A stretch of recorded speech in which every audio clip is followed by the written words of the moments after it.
Next up, we have the Elizabeth Grant Wonder Effect Glycolic Mask 10%. Ooh, I'm calling this the skin blaster. The way the skin is just polished. This is heavy duty stuff. This is not for the faint-hearted. This is not for beginners. If you're not used to glycolic acid, if you're not used to strong treatments, this is not for you. But if your skin's accustomed to a bit of glycolic, a bit of treatment, this has been really making me happy. As I have mentioned, it's a very strong mask. So I have found I particularly love using this during my home facials. I have a home facial every other week, so twice a month basically. And I've been using this for a couple of months now, and every time I've had my weekly facials, that week, I attest the gorgeousness of my skin to this. This is what just keeps that facial effect going through the whole week, because let me tell you, the skin just looks so exfoliated, so glowy. Whew, beautiful stuff. I do feel it on my skin, the tingliness. I definitely feel it. It fades away after about 5-10 minutes. It does say you are meant to leave this on the skin for 20 minutes. Because I use it once a week, or rather twice a month, I do leave it on for that 20 minutes, a little bit more, maybe 25 minutes. But if I was to use this sporadically, like once or twice a week, I would leave it on for 10 minutes, a much shorter time. It is strong stuff, but it does the job beautifully. It is moisturizing, and it also offers a bit of a deep clean because there's also clay in this. There's also a ton of extracts, which is a unique blend, which Elizabeth Grant calls toricellum. There's also aloe, niacinamide, lots of emollients and moisturizers. It's a fantastic thing. It exfoliates the skin a little bit too much, but I'm grateful that it's moisturizing to the skin. I repeat, it's not for the faint-hearted. It's one of those masks that is best for those who are experienced with glycolic acid.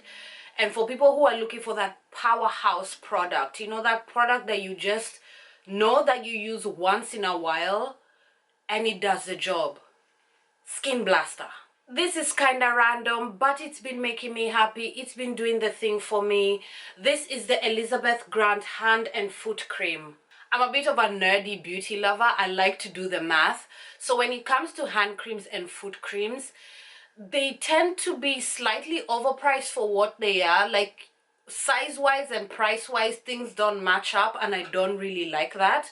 But this matches up for me. It's huge. It's 240 ml.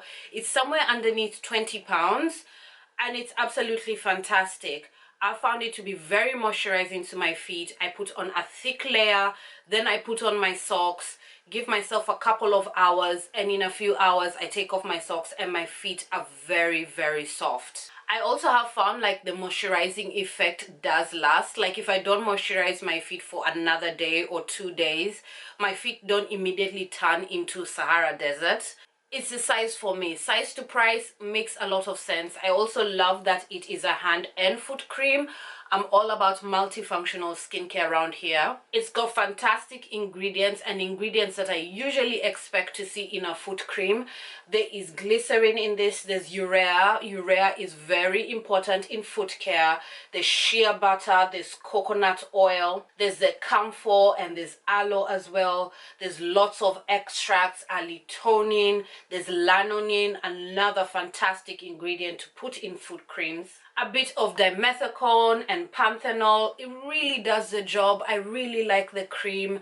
I repeat, it's a size for me. I mean, it does work. The formula is beautiful, but this makes a lot of sense when I do the math.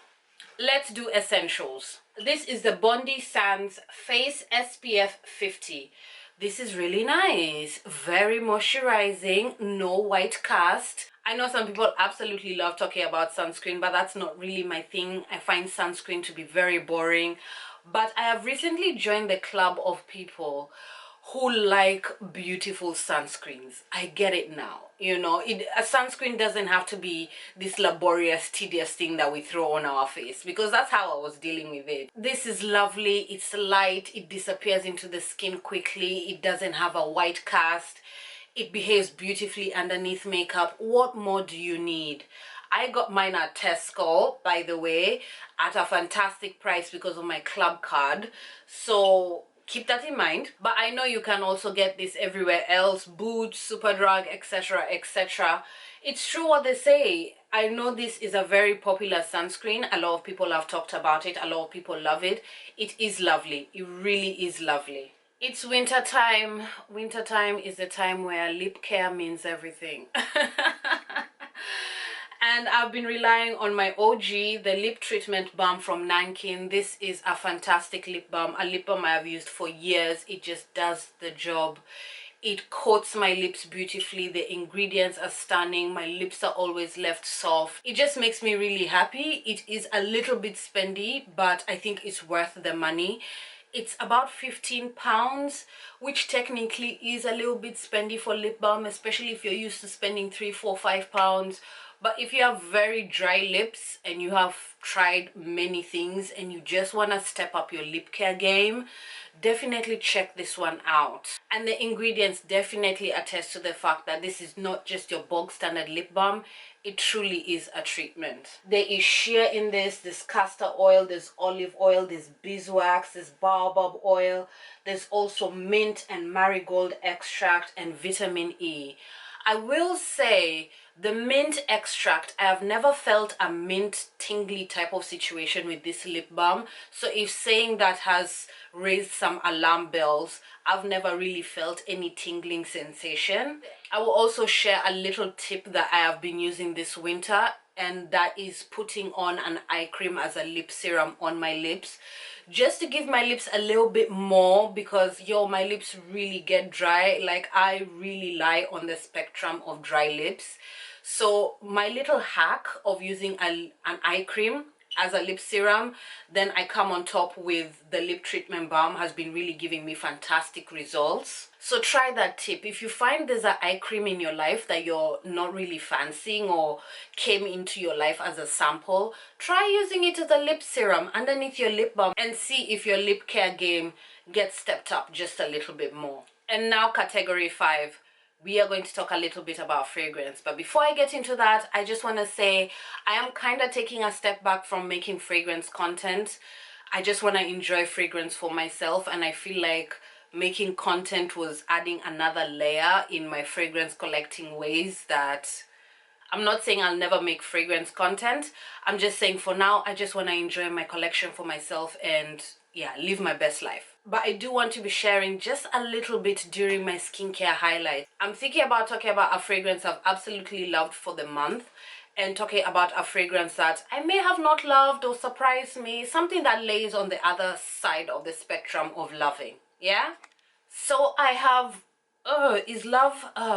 let's go with really liked. I have really liked wearing Far Away Aurora from Avon.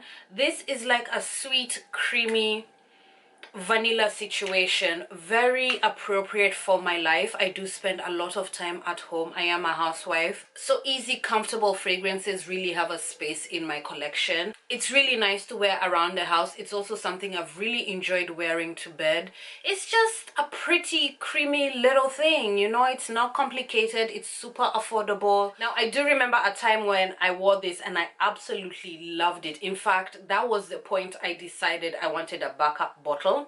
I took some cardamom essential oil. This has a cardamom note in it, and I ran it through my hair. Then I drenched myself with this, and let me tell you, I smelled really good. I could see people following me like, is that you who smells that good? Yeah, it was me. It's a lovely little thing that is definitely worth investigating. It is quite affordable. You can find it between the price range of £8 to £12. Some of the beautiful notes in this are vanilla, there's cardamom, there's vetiver, there's also lemon, yogurt, and rose. I bought this fragrance when it first launched. So Avon always does a deal when they launch a new fragrance. So I did get the body lotion as well. And layering them together does make the fragrance last. Oh, I forgot to mention that this lasts beautifully well. Every time I wake up, when I wear this to bed, I can still smell it on myself. I smell it on myself during the day, 6 hours into the day. Really good, really impressed. Definitely worth checking out and worth layering with anything that has a strong cardamom note. Beautiful. Now for the fragrance that somewhat confused me. I didn't hate this fragrance, but let's get into it. This is Etui Noir by Mila Harris. This is a very resinous, sweet, spicy fragrance. It's big, it's potent, it's a lot. You know, it's a lot. And coming from me, somebody who has powerhouses in her collection, for me to be overwhelmed by a fragrance, I was surprised. I was like, wow, have I met my match? Have I really met my match? And I feel like I have with this. Every time I wore this fragrance, I just felt like you're a lot of information. Don't get me wrong, this is a beautiful scent. I just found it to be a little bit too much. I even tried to wear less, just a couple of spritz, and I just found it to be a little bit too much. Now, I will say, in the summer, in the warmer weather, I really enjoyed this. It was spicy and warm and a bit heady. It was doing the thing, but now in winter, it's just like, pow! You know, and it's almost turning animalic on my skin. It's just a lot of information. I did not expect to be so conflicted with this fragrance. With that being said, this is definitely not a blind buy. Mila Harris is also not cheap. Let's spray her in the air. Yeah, that's a lot of information. Definitely not a blind buy, but worth investigating. I do think it's beautiful, but approach with caution. As I did mention, this is a very resinous fragrance. There's labdanum in this, there's elemi, there's styrax, there's also incense in this. There's also patchouli, lemon, iris, and leather. And that's that. That's my current faves. That's a skincare I've been absolutely loving, that has been helping me keep my skin in its best condition. As per usual, I'll be a good girl and make sure to list everything in the description box so you can do yourself a little bit of happy shopping. I want to thank you so much for being here with me. My name is Ijama, and I'll see you soon.